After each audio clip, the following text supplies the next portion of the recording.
Hi everyone. Today we're going to discuss organizing our factory and machinery.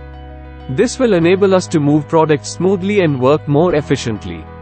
We'll focus on setting up roasted peanuts, snacks and namkeen a factory with following capacities. Small-sized factory of 75 kgs per day in an area of 500 to 1000 square feet area.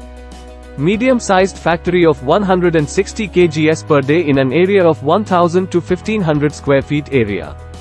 First, we'll start with the raw material entry and storage. Designate an area near the entrance for storage of raw materials for easy unloading. After, machine to remove stones and dirt. These are easily removed. Then we can have roasted peanut machine. These machine areas centralize this area with enough space for operation and maintenance. Next to it, there is a mixing area. This process put mixing machine to mix chili powder, oil, groundnut seeds. Then cooling conveyor. It should be a clean zone followed by a cooling conveyor. First have a weighing machine to weigh the finished products. Then finally put the packaging machine. Have finished product stock near the exit. Allocate space to store packets of roasted peanuts near the exit, away from raw materials to prevent cross-contamination. Do subscribe to Vyapar Coach channel. All the best.